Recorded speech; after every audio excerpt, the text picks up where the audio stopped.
Ô Mateus chegando junto num só coração. Odontoarte, planos odontológicos. Unimed Ceará. Cuidar bem é cuidar do nosso interior. Lojas Eletromóveis em Quixeramobim, Senador Pompeu. O barato é só aqui. Essa é a Cocalc, uma empresa da gente. BrisaNet, levando o mundo até você. Super pra você, o supermercado da sua família.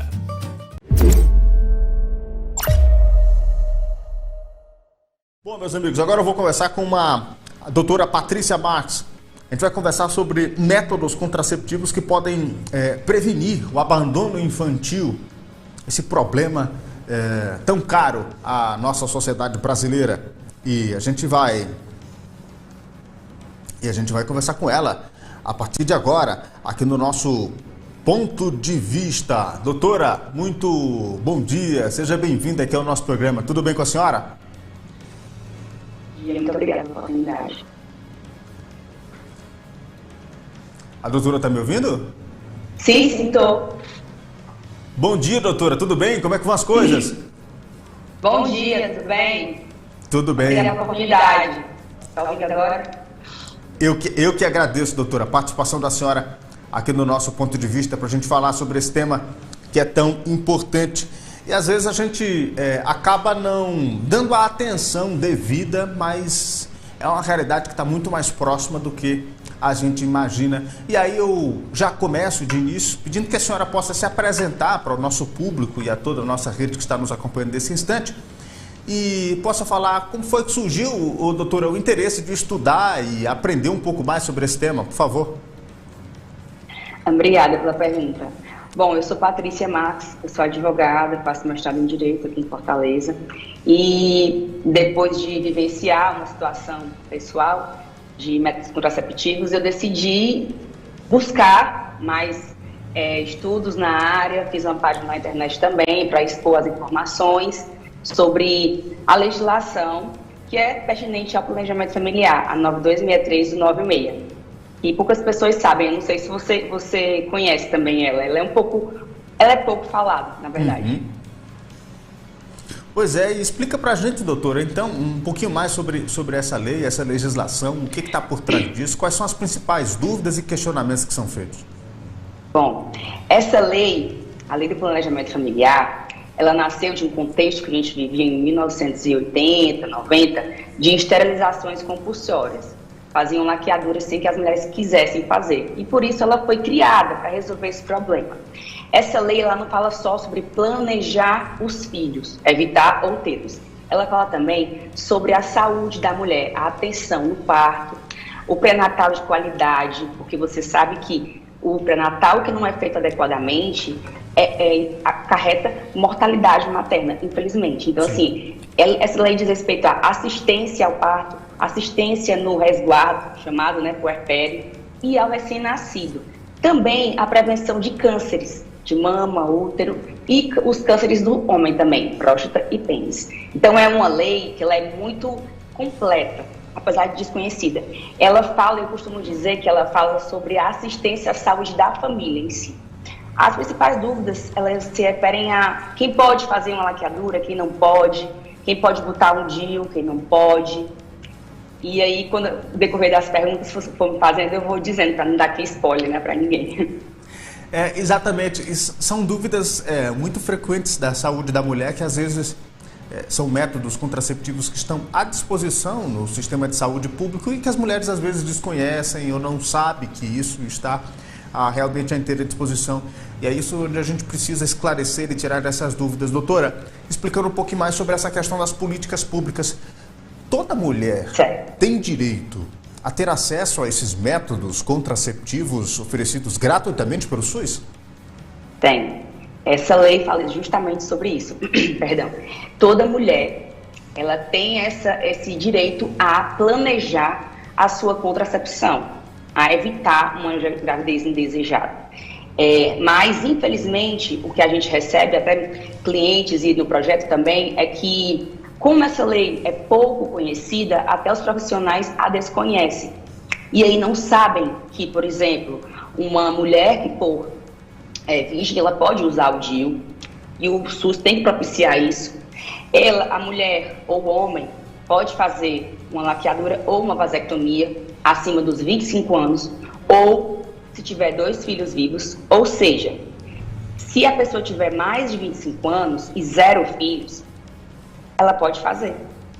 E os profissionais não sabem dessa informação. E aí, aqui eu falo, já que eu sei que seu programa tem uma grande audiência, estava acompanhando pelo YouTube, gente, não precisa ter 3 filhos e 25 anos para fazer uma vasectomia ou uma laqueadura. A lei diz que é 25 anos ou 2 filhos vivos.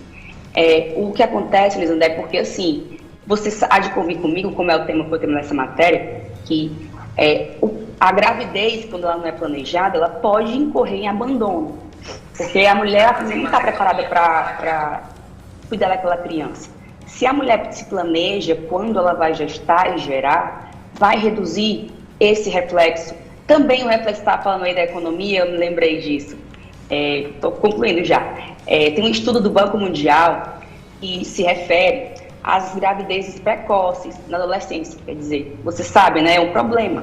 O Ceará é até um dos estados que estão no ranking das meninas até 19 anos que ficam grávidas. O estudo do Banco Mundial diagnosticou que se a gente que eu digo o Estado, claro, conseguir adiar as gravidezes dessas meninas de até 19 anos, o nosso país pode ter uma produção econômica de, olha só, Thaisa, de 3,5 bilhões de dólares.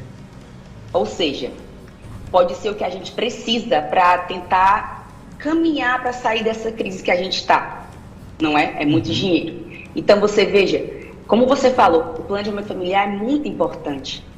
Ele tanto entra nesse abandono, que acontece muito, e que eu não estou aqui para julgar, porque cada um sabe as dores que sente, e também na nossa economia, que impacta diretamente. Perfeitamente. Doutora, a gente sabe que, sobretudo para as famílias mais pobres e para as mulheres mais pobres, esse problema dói cada vez mais, porque esse país tão desigual em que a gente vive, isso se demonstra em diversos aspectos, inclusive nesses métodos contraceptivos. Juridicamente falando, doutora, quais são os esforços que o mundo jurídico no Brasil pode fazer, e sobretudo o trabalho que a senhora tem de estudar esse tema a fundo, de levar a informação? Como é que o mundo jurídico pode ajudar a esclarecer esse tema e o que tem sido feito para tentar diminuir essa disparidade em relação a essa desigualdade de acesso a esses serviços que a gente encontra nesse país? Muito boa a sua pergunta. Bom, o que a gente pode fazer é disseminar a informação, conversar em encontros jurídicos sobre esse assunto, que é o direito da mulher, a saúde reprodutiva. Perdão. Eu entendo que o nosso Estado, apesar de ter melhorado bastante, ainda carece muito de políticas públicas nesse sentido. Até porque a gente sabe que a mulher que tem um filho que não se planejou, numa situação dessa, que a gente, muito triste, eu assisti, eu fiquei emocionada com essa moça.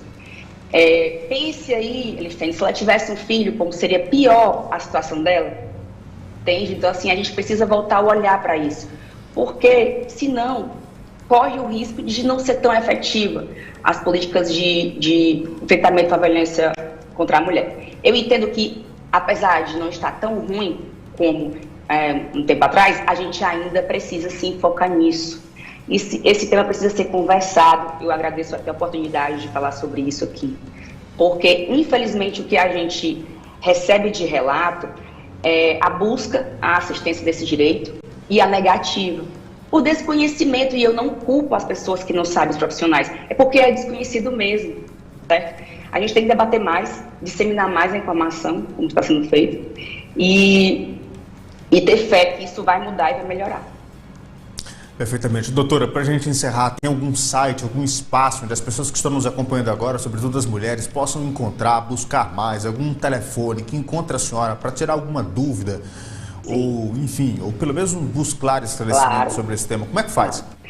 Temos sim. No nosso projeto social virtual, chama-se Laqueadura Sem Filho, Laqueadora Sem Filho, @Laqueadora Sem Filho, e tem o meu pessoal também, que chama patricia.marx.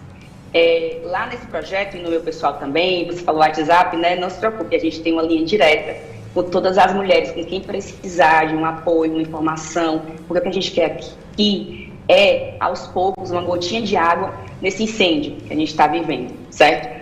Manda o seu WhatsApp se você tiver uma dúvida pelo link que está na minha bio, lá do Instagram, que a gente vai conversar. Doutora, aqui no interior a gente também tem uma carência muito grande, né? Sobretudo as mulheres do sertão. Vocês também têm uma atenção, o projeto também discute sobre essa participação maior também no interior? Sim, sim.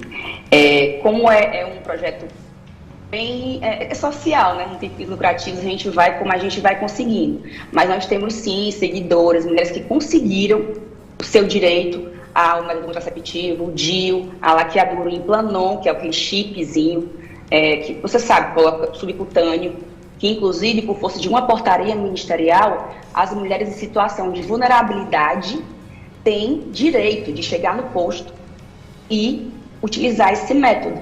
Mas, até então, como pesquisadora desse tema, e até hoje, dia 4 de julho, nós não temos nenhuma política de implementação dessa portaria aqui no estado, certo?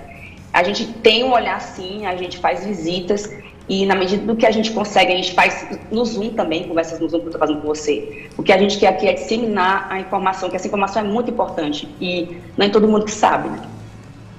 Sim, perfeitamente. Agora sim, doutora, para finalizar, na opinião da senhora, a Defensoria Pública pode ser um espaço importante para essas mulheres também buscarem ajuda jurídica, nesse caso, no sertão também, acerca desse tema, não? Com certeza, com certeza. Lá no projeto a gente tem um passo a passo, no caso do médico, que por desconhecimento ou outro motivo negar o acesso à saúde da mulher. E quando não dá jeito, a gente diz, olha, procure a defensoria. O que acontece às vezes é que na triagem, por ser uma lei desconhecida, acontece, não é sempre, tá?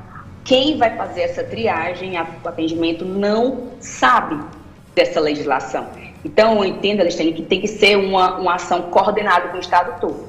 A mulher deve sim procurar a defensoria. Se você procurar e tiver também a negativa, procura a gente, que a gente te ajuda a dizer lá qual é a lei para ser atendida. A defensoria tem que atuar nesses casos, deve. Porque a mulher que não tem, para finalizar, né? A mulher que se vê sem o método contraceptivo, Alexandre, e sem a oportunidade de evitar uma gravidez indesejada, ela vai estar sentenciada à maternidade. E quem é que sabe que aquela mulher está preparada, que ela quer o filho, e que o filho vai ser bem cuidado como merece, porque a criança é responsabilidade. A gente tem que saber que é tudo de melhor no mundo para essa criança, né? E nem sempre a mãe pode escolher, porque não tem método. Perfeitamente. Doutora Patrícia Marx, olha, depois vou procurar a senhora para a gente conversar sobre esses e outros temas que são muito importantes, muito caros também à nossa região e a gente precisa esclarecer. E como a gente tem esse papel muito importante de estar dentro da casa daqueles que justamente precisam receber essa informação, acho que a gente precisa ocupar o nosso espaço cada vez mais com pautas importantes como essa que a gente está discutindo e tantas outras que eu imagino que a senhora também deve ter e pode gentilmente ceder um tempinho para conversar conosco. Desculpe aí o atraso, doutora, mas acontece. Perfeito, um abraço obrigada, tá perfeito. E estamos aqui à disposição. Muito obrigada.